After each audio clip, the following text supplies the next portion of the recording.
cameras point us? What? We'll go wherever the TV cameras point us to. We know the country. It's not raining. We Let's know the take country. advantage of that. We're very passionate about that. Yeah. Are you going to shoot into the sun? You ready? Is everybody ready? I'm good. So I just have a couple questions for you, Maureen, off the top. Okay. Are you ready to rumble? Yeah. Okay.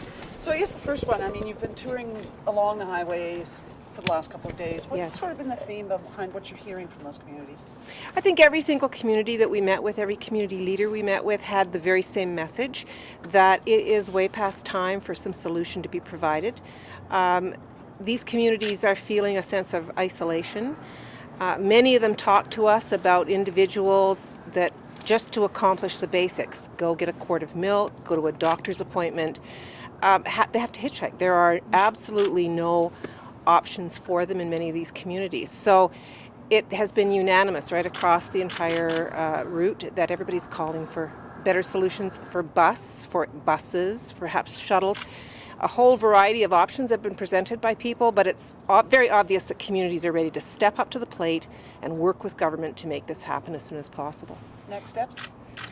Next steps for us is to go back into the legislature next week and to take this message to the government, to, I guess, reiterate to them the experience that we've had. It's been very emotional for us. It's been often very compelling stories from people, but also the sense of isolation. We have stopped along the highway and realized how vulnerable we felt. No cell service for hours at a time, great distances where you don't see vehicles for a very long time. And so just it doesn't take a lot of imagination to put yourself in that place and say, what if I was out here and my car had broken down? What if I had to hitchhike to a doctor's appointment or to get food for my children?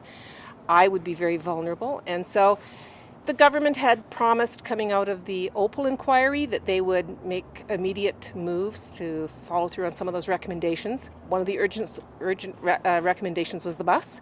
And I think that's a broken promise to these communities. And we also heard that from many community leaders, that they feel the government has not listened, has not respected their needs, and that in some cases it's a real question of equality.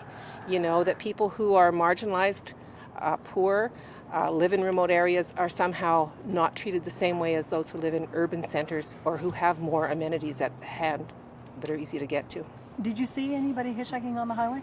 We saw some people hitchhiking, but unfortunately they were all going in the opposite direction that we were, so we weren't able to really help them in any way. But we did see a number of people, and we've witnessed that in fact men and young boys hitchhiking are just as vulnerable as women on the road. So we regret that we didn't have a chance to really interview somebody and say what were their circumstances, but they were in fact going in the opposite direction that we were.